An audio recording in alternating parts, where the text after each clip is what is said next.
Hello guys, I am from Sharma excellence academy.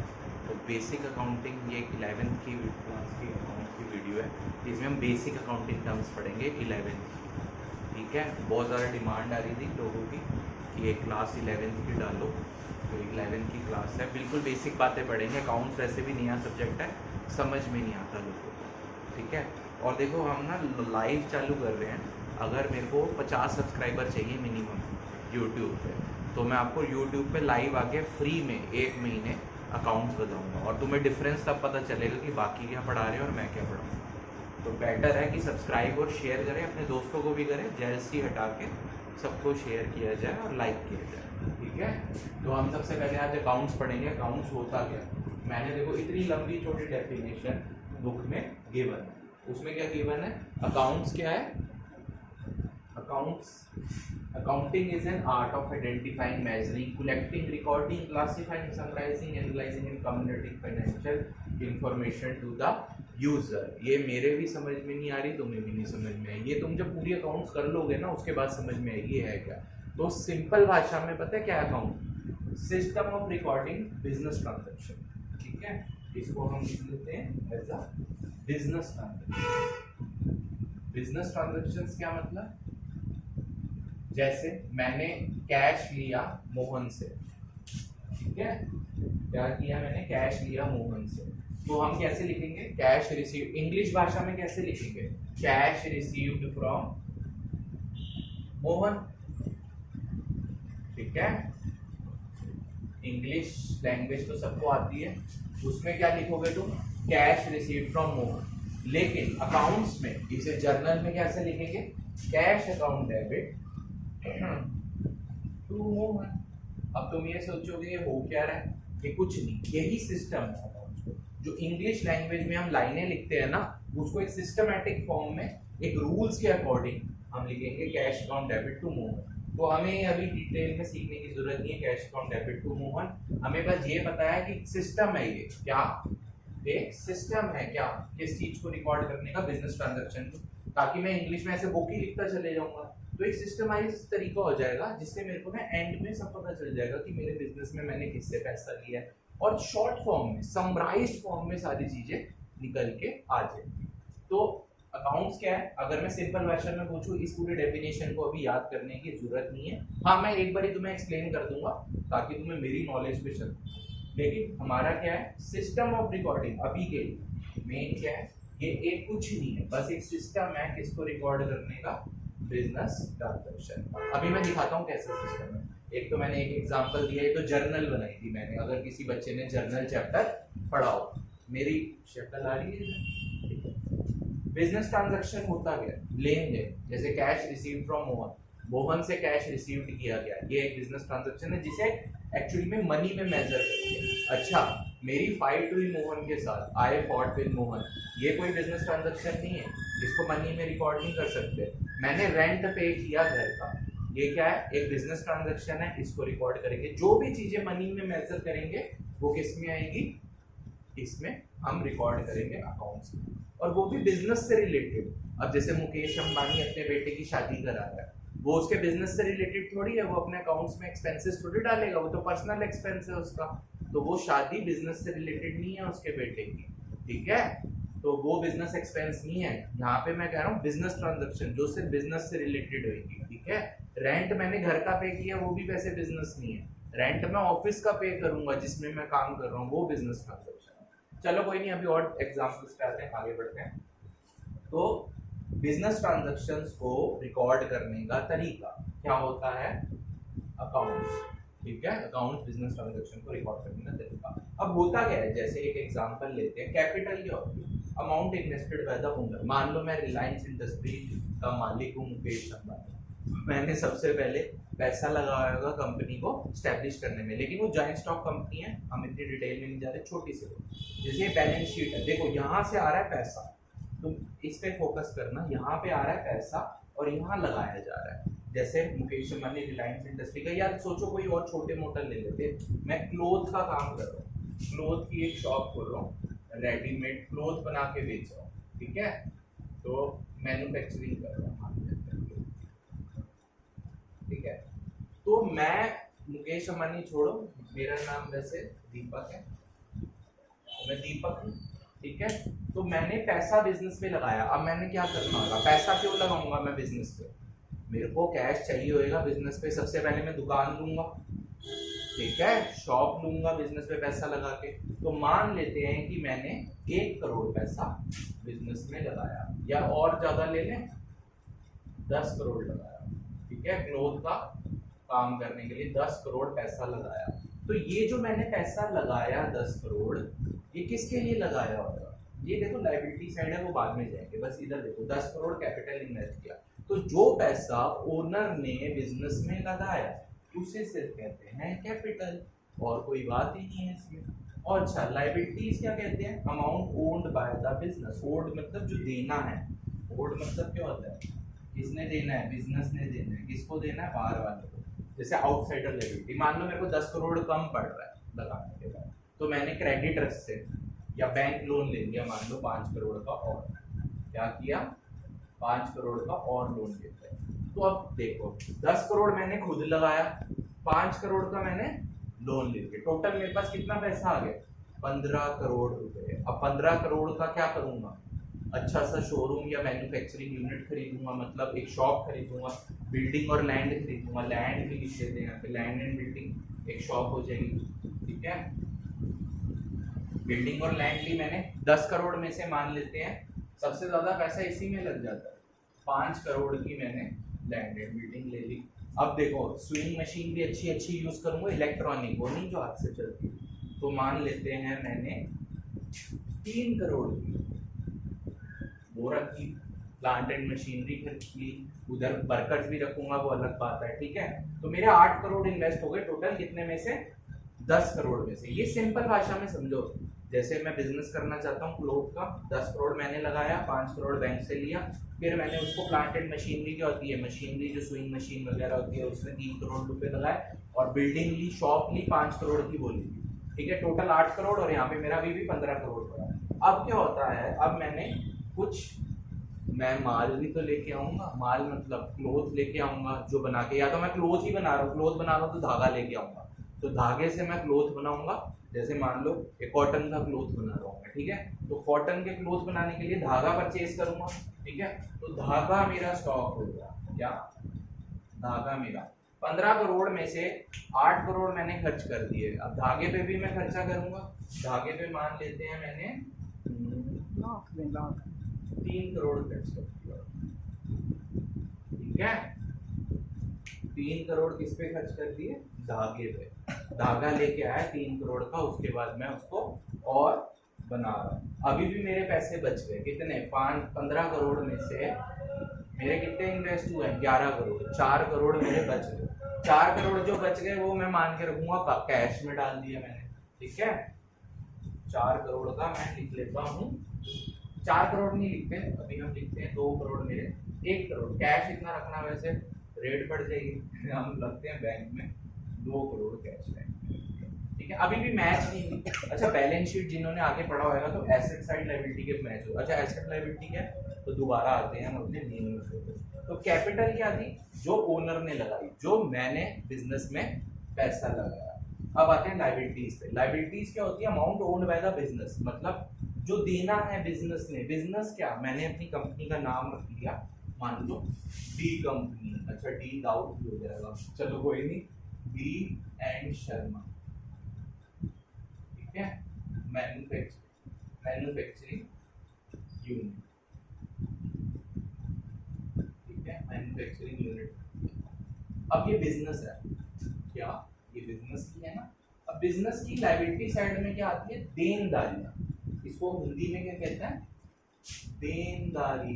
देनदारी मतलब जो देना है, किसको देना है, बैंक वालों, मेरे कोई रिश्तेदार तो है नहीं जो मुझे लोन देंगे, तो उनको पैसा देना होगा, तो ये देनदारी है मेरी। तो लायबिलिटीज जो हो गई, हिंदी में अगर मैं कहूँ लायबिलिटीज को क्या होएगा, आ रही है इसमें पूरी, देनदारी, क्या होएगा, देनदारी। ये सारी चीजें मुझे क्या करनी है, देनी है। बैंक लोन का पैसा देना है। अच्छा, लोग कहेंगे लायबिलिटीज के अंदर कैपिटल भी आ रही है। अच्छा, ये एक तरह से ना बैलेंस शीट होती है इसमें इस तरफ होती है लाइबिलिटी साइड मतलब देनदारियां, और इस तरह होती है एसेट साइड मतलब मेरी पूंजी। यहां से पैसा आता है और इधर लगा दिया जाता है। बात समझ आ रही है तुम्हें? पैसा आया लाइबिलिटी साइड से, ये सोर्सेज ऑफ फंड होते हैं, और पैसा इन्वेस्टेड या अमाउंट इन्वेस्टेड होते हैं, इन्वेस्टमेंट्स होती हैं बेसिकली। यहाँ से पैसा आया और वहां लगा दिया। चलो आगे बढ़ते हैं। तो देनदारियों में क्या आते हैं? बैंक लोन वाला मेरा लाइबिलिटी है, ठीक है। कोई कहेगा लाइबिलिटी के अंदर देनदारी में कैपिटल क्यों आ रही है? तो इसके लिए एक लीगल टर्म यूज हुई, सेपरेट लीगल एंटिटी। अच्छा ये क्या बनाया? इसमें कुछ नहीं, बिजनेस एंटिटी को ना सेपरेट लीगल एंटिटी करेंगे फ्रॉम इट्स ओनर। मतलब बिजनेस जो है मेरे यहाँ पे बिजनेस का नाम क्या है? D and Sharma manufacturing unit, ये मेरे बिजनेस का नाम। अच्छा ये अलग एंटिटी है, एंटिटी मतलब अलग पर्सन है लॉ की नजर में, in the eyes of law. मतलब ये अलग पर्सन है और दीपक जो सोल प्रोप्राइटर है वो अलग बंदा है, मतलब दोनों अलग अलग है। अब मैंने एक तरह से पैसे किसमें डाले हैं? D Sharma and manufacturing unit को दिए, तो ये अलग पर्सन हो गया। तो ये भी इसका मैं क्या हो गया? इसको अगर मैं पैसा दे रहा हूँ तो इसकी देनदारी बढ़ रही है। देनदारी मतलब इसने मुझे आगे जाके पैसे वापस करने हैं। ये जो मैंने 10 करोड़ लगाए हैं इसको दिए हैं, असलियत में तो मैं एक ही है, लेकिन separate legal entity in the eyes of law ये सेपरेट पर्सन है। किससे? मुझसे। मैंने अगर इसको पैसा दिया, ये बदले में मुझे वापस पैसा देगा और साथ में इंटरेस्ट देगा। इंटरेस्ट की जगह यहाँ पे प्रॉफिट देगा ये, ठीक है, अगर मैं ओनर हूँ, ठीक है। तो ये सिंपल कॉन्सेप्ट है। तो देनदारी मतलब इसको किस किसने पैसा दिया? एक तो ओनर ने दिया, मैंने दिया एक पैसा, ठीक है। एक जो जिसने मैंने पैसा दिया वो क्या हो गया? वो भी देनदार हो गया। देनदारी इसकी है, ठीक है। ये मुझे भी पैसा देगा और बैंक वालों को भी ये पैसा देगा। तो लायबिलिटीज में बैंक लोन आएंगे क्योंकि ये उनकी देनदारी है। D Sharma manufacturing bank loan. अच्छा बैंक वाले हमें पैसा क्यों देंगे? वो इंटरेस्ट लेंगे हमसे, सी बात है।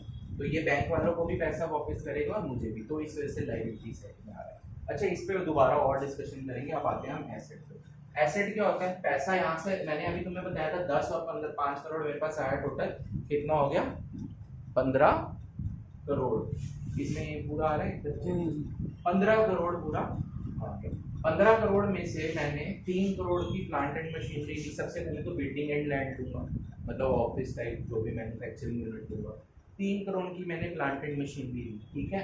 2 करोड़ मैंने बैंक में डाल दी और 3 करोड़ का मैंने दागा किया। टोटल कितना पैसा हो गया था? 8 और 2 10, 13 करोड़। अभी भी 2 करोड़ मेरे पास बचे हैं, वो कैश में भी डाल सकते हैं, लेकिन अभी हम थोड़ा और डिटेल में जाते हैं, उससे समझते हैं। अब आते हैं एसेट साइड के। लायबिलिटी तो होगी देनदारी।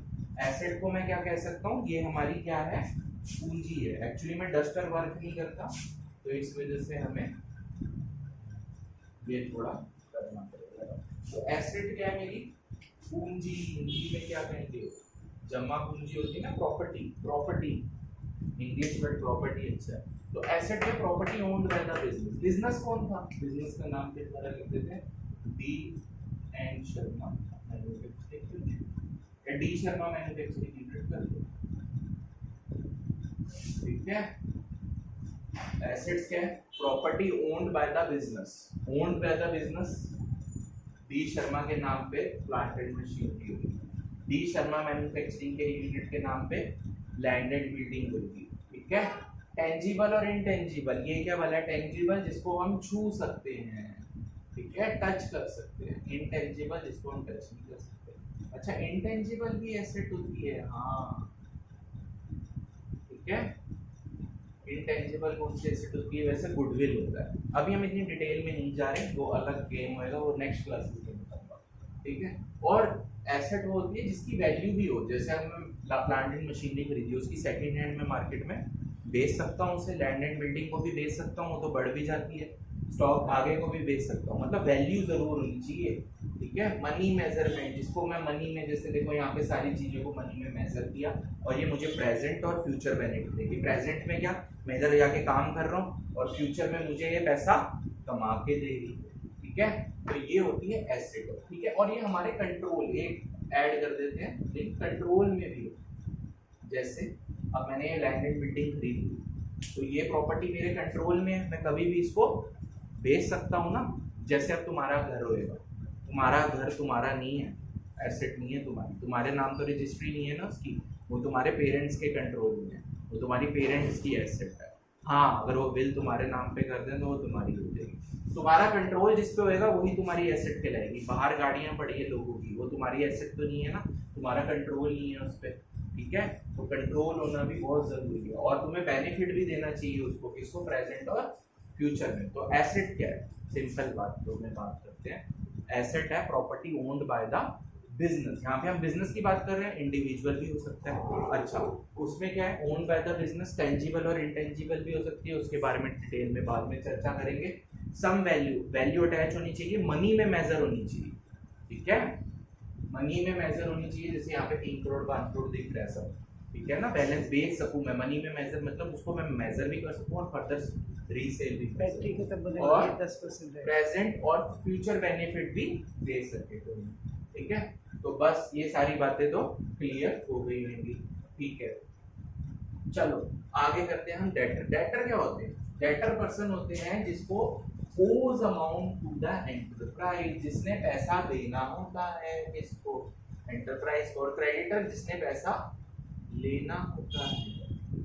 जैसे मैंने किसी को, जैसे मेरा धागे का काम था, सारा काम ना वैसे सेल्स में होता है, क्रेडिट में होता है। क्रेडिट मतलब मैंने किसी को उधार पे बेच दिया, मान लेते हैं उधार पे मैंने कपड़ा बनाया और उधार पे मैन्युफैक्चरर सॉरी कह रहा हूँ, होलसेलर को मैंने उधार पे बेच दिया, ठीक है।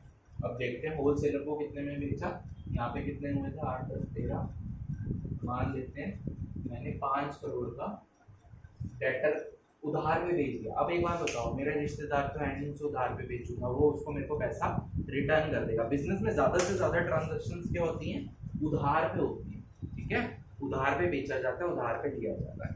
तो उधार पे बेचा पैसा वो दे देगा, ठीक है। वो आगे फर्दर सेल करता है, कैश ब्लॉक हो जाता है, वो आगे फर्दर सेल करेगा तो उसको जब पैसा मिलेगा मुझे दे देगा। तो वो हो गया डेटर, जिसको मैंने उधार पे पैसा बेचा है और उससे मैंने पैसे लेने हैं। तभी एसेट साइड पे लो, बच्चों को एसेट, डेटर और क्रेडिटर में बहुत ज्यादा दिक्कत होती है। और क्रेडिटर हुआ जिससे मैंने उधार पे पैसा लिया, मान लो स्टॉक में 3 करोड़ का लेके आया था, ठीक है। ये साइड कितनी होगी, 15 होगी, 8 13 15 और 18। तो मान लेते हैं क्रेडिटर से मैं 3 करोड़ का माल उधार पे लेके आया था, ये भी 18 करोड़ हो गया। तो ठीक है, 8 13 ठीक है। तो उधार पे जिससे पैसा लेके आया, मतलब मैंने परचेज करी क्रेडिट पे, क्रेडिट परचेज मतलब उधार पे परचेज करी। मैंने कहा कि मेरे पास जैसे थे बैंक में पैसा, लेकिन मैंने तब भी उससे कहा कि मेरे को अभी दे दे पैसा। फिर मैं क्या होएगा, जिसको मैंने बेचा है 5 करोड़, उससे जब पैसा रिसीव होएगा तो इसे दे दूंगा, ठीक है। तो ये सारी बातें हुई किसमें, बिजनेस उसमें अकाउंट्स। तो एक काम और, बिजनेस बैलेंस शीट क्या होती है, जो मैंने बैलेंस शीट सी बनाई हुई है, इसमें कुछ नहीं है। तुम एक अकाउंटिंग इक्वेशन चैप्टर पढ़ोगे आगे। बैलेंस शीट एक तरह से स्टेटस दिखाती है कंपनी का, कहाँ से पैसा आया और कहाँ पे इन्वेस्टेड है, बैलेंस हो जाती है। मतलब एसेट साइड बराबर होती है पूरे लायबिलिटी साइड से। बैलेंस किसका होता है, एसेट और लायबिलिटी का। पैसा जहाँ आया और लगाया काम, तो एक ही जगह दिख गया। यही तो अकाउंटेंसी है कि सारी बातें मुझे एक जगह दिख गई। ये देखने में पता चल रहा है 10 करोड़ मैंने पैसा लगाया था, 5 करोड़ का मैंने बैंक लोन लिया था, 3 करोड़ मैंने क्रेडिटर से क्रेडिट परचेज करे थे, धागा परचेज किया था, ठीक है। फिर आगे आते हैं, ये जो पैसा आया 10 करोड़ का, 3 करोड़ मैंने उसमें प्लांट एंड मशीनरी खरीदी, 5 करोड़ की मैंने बिल्डिंग एंड लैंड ली, और फिर मैंने बैंक में थोड़े पैसे लिए और स्टॉक लिया। फिर आगे बात करते हैं, आगे मैंने क्रेडिट सेल करी, उधार पे डेटर को सेल करी, कितने की, 5 करोड़, उससे मैं पैसा लूंगा और मैंने क्रेडिट परचेज भी करी थी, किससे? सब क्रेडिटर से, सप्लायर से, 3 करोड़ की। तो ये एक तरह से लायबिलिटी साइड एक तरह से लॉस वाली है कि देना है देना, ये सारी देनदारी क्या है? देनदारी। और एसेट मेरी क्या है? पूंजी, और पैसा आएगा, ये मेरे यहाँ से पैसा आया, यहाँ इन्वेस्ट कर दिया। तो ये तो अकाउंटिंग है क्या? इतनी देर से हम डिस्कशन कर रहे हैं, बस क्या है? सिस्टम है ऑफ रिकॉर्डिंग बिजनेस ट्रांजैक्शन जिनको मनी में वैल्यू कर सकते हैं। ये नहीं कि कोई ट्रांजैक्शन लड़ाई झगड़ों को कर दूं मैं मनी में, जिसको मैं मनी में मेजर कर सकता हूँ वही है। और बिजनेस ट्रांजैक्शन जैसे अब रिलायंस में मुकेश अंबानी की बेटे की शादी हो रही है, तो वो बिजनेस ट्रांजैक्शन नहीं कर रहा, वो सारी अपनी पर्सनल कर रहा है, वो अकाउंट्स में नहीं डालेगा अपने रिलायंस में, ठीक है? यहाँ पे से बिजनेस से रिलेटेड ट्रांजैक्शन आएगी। तो कैपिटल लास्ट वाली फटाफट समअप करते हैं। कैपिटल क्या है? जो ओनर ने बिजनेस में पैसा लगाया। लायबिलिटी क्या है? देनदारियां, जैसे बैंक लोन वगैरह, क्रेडिटर को भी पैसा देना है। एसेट क्या है? पूंजी, जहाँ पे मेरी प्रॉपर्टी है, जो पैसा मैंने इन्वेस्ट किया है जहाँ जहाँ, और वो ओन्ड होना चाहिए बिजनेस द्वारा, उसके साथ कोई वैल्यू अटैच होनी चाहिए, मनी में मेजर करने के कंट्रोल होना जरूरी है, ठीक है? और प्रेजेंट और फ्यूचर बेनिफिट दे। डेटर क्या है? जिससे मैंने क्रेडिट सेल करी, जिनसे मैंने पैसा लेना है।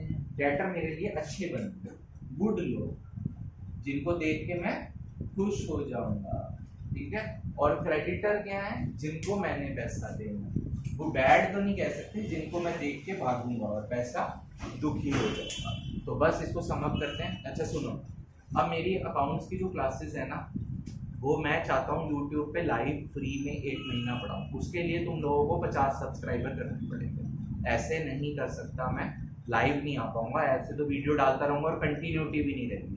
जिसने यहाँ पे आके पढ़ना है यहाँ पे आके पढ़ ले। और अकाउंट्स की अगर किसी ने सिर्फ अकाउंट्स पढ़ना है तो 1000 रुपीज़ फीस रहेगी, चाहे वो 11th का हो चाहे वो 12th का हो, सिर्फ 1000 रुपीज़ है पर मंथ। अभी अगर जिसने आके पढ़ना है फ्री में, ये महीना पूरा फ्री है।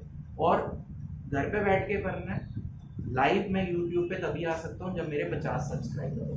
तो इसको अपने दोस्तों को शेयर करो, सब्सक्राइब करो और लाइक करो, ज़्यादा से ज़्यादा शेयर करो, थोड़ा बेनिफिट हमारा भी हो जाए तुम्हारे साथ साथ। तो बेटर है ना, सबका बेनिफिट वही होता है बिजनेस, ठीक है, जिसमें सब पार्टी का बेनिफिट। तो बस समअप करते हैं, क्लास में एंड कर रहा हूँ। Bye bye, Tata.